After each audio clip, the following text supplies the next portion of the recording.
আসসালামু আলাইকুম।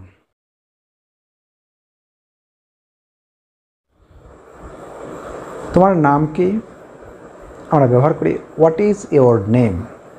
তুমি কোথায় থাকো? Where do you live. কখন তুমি কলেজে যাও? When do you go to college. Okay, তো বিষয়টা হলো যে যখন আমরা সিম্পল সেন্টেন্সে প্রশ্ন করব, ইয়েস না হোক অথবা WH কোয়েশ্চেন হোক, এখানে যে অক্সিলারি ভার্ব, লিঙ্কিং ভার্ব বা এই রিলেটেড ভার্বগুলো অবশ্যই সাবজেক্টের আগে আসবে, যা এই উদাহরণগুলোতে আমরা দেখতে পাচ্ছি। What is your name is, where do you live do. Okay, এটা কিন্তু সাবজেক্টের আগে আসবেই।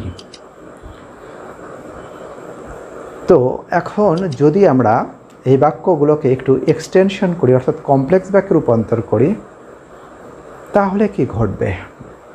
বিষয়টা হলো WH কোশ্চেন্স, এবং মাঝখানে যদি আমরা WH দেখি, তাহলে তারপরেও কি এই অক্সিলারি ভার্ব সাবজেক্টের আগে আসবে বা এই লিঙ্কিং ভার্বগুলো সাবজেক্টের আগে আসবে? এটি কিন্তু আমাদের প্রশ্নের বিষয়। আমি জানি তার নাম কি, তাহলে কি এমনটি হবে যে I know what is his name? কিংবা তুমি কি জানো তার নাম কি? Do you know what is his name? তো বলে রাখি যে সাবজেক্টের আগে এই অক্সিলারি নিয়ে আসা, অক্সিলারি রিলেটেড যে ভার্বগুলো, লিঙ্কিং ভার্বগুলো, এগুলো নিয়ে আসা মানে হলো বাক্যকে প্রশ্নে রূপান্তর করার প্রচেষ্টা। সিম্পল বাক্যে এমনটি ঘটবে, সাবজেক্টের আগে অক্সিলারি ভার্ব আসবে, লিঙ্কিং ভার্ব আসবে। তাহলে কমপ্লেক্স বাক্যে কি হবে? তো একটা বাক্যে যে বিশেষ করে কমপ্লেক্স কম্পাউন্ডে, এগুলোতে আসলে প্রশ্ন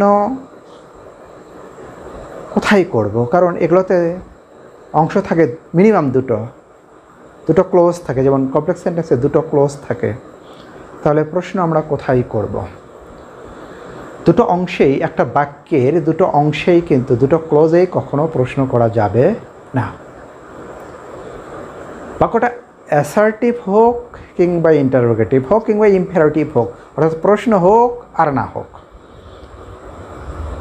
এই প্রশ্ন হওয়া বা না হওয়াটা নির্ভর করে হলো প্রিন্সিপাল ক্লজে, যে ক্লজের আগে কনজাংশন থাকবে না।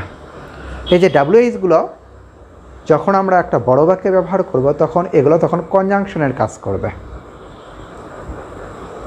What, who, whom, why, where, how, এগুলো যখন মাঝখানে কনজাংশনের কাজ করবে, তখন পরের যে ক্লজটা হবে সেটি হলো সাবঅর্ডিনেট ক্লজ। যেমন what is your name, where do you live, এগুলো যখন আমরা মাঝখানে বসাবো, যে আমি জানি সে কোথায় থাকে, আমি জানি তোমার নাম কি বা তার নাম কি, তার মানে এই হোয়াট, হু, ওয়্যার, ওয়াই এগুলো কিন্তু মাঝখানে থাকলো। আর এই মাঝখানে থাকলে পরের অংশে কখনো কোশ্চেন মার্কার ব্যবহার করা যাবে না। তার মানে এই যে অক্সিলারিটা ডু কিংবা ইজ, লিঙ্কিং ভার্ব, এগুলো যে আমরা আনলাম সামনে সিম্পল বাক্যে, এটা কিন্তু আর এই ধরনের বাক্যে আসবে না, কারণ ওখানে প্রশ্ন করার জন্য আমাদের হাত দেওয়াই যাবে না। যত হাত দিতে হবে তা হলো প্রিন্সিপাল ক্লজে, অর্থাৎ প্রথমে যে ক্লোজটা আছে, ঠিক আছে, WH যখন মাঝখানে থাকবে তখন প্রথমে যে ক্লোজটা থাকবে প্রিন্সিপাল ক্লজ। এখন প্রশ্ন হোক আর না হোক, এখানেই কিন্তু আমাদের নির্ধারণ করতে হবে যে বাক্যটা অ্যাসার্টিভ, ইন্টারোগেটিভ কিংবা ইম্পেরাটিভ। যেমন আমি জানি তার নাম কি, I know what his name is. তাহলে সাবজেক্টের পরে ভার্ব, WH সাবজেক্ট, তারপরে ভার্ব, WH এর পরে সাবজেক্ট, তারপরে ভার্ব। যেহেতু আই নো সাবজেক্ট দিয়ে শুরু, সুতরাং বাক্যের শেষে full stop.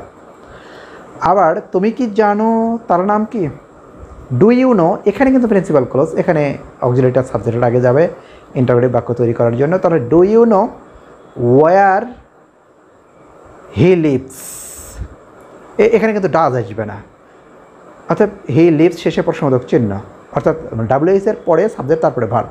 Do you know what his name is, এটা কিন্তু ভার্বটা পড়ে যাচ্ছে, অর্থাৎ মাঝখানে linker plus WS linker plus subject plus verb, অর্থাৎ সাবজেক্ট আগে কখনো ভার্ব বসবে না। তো আমরা স্পোকেন ইংলিশে বলি, রিটেন ইংলিশে বলি, এটা অবশ্যই খেয়াল করতে হবে। কারণ আমরা ভুল করে বসি যে তুমি কি জানো তার নাম কি, do you know what is his name, do you know where does he live. আসলে এই যে ডাজ ইজটা আগে নিয়ে আসলাম, আবার এখানেও দুটো আগে নিয়ে আসলাম, তো একই বাক্যে সকল ক্লজেই যদি আমরা ইন্টারোগেটিভ মার্কার বা কোশ্চেন মার্কার ব্যবহার করি তাহলে বাক্যগুলো ভুল হবে। নিয়ম অনুযায়ী প্রিন্সিপাল ক্লজে এমনটি ঘটনা ঘটাতে হয়। বুঝতে পেরেছি। Thank you.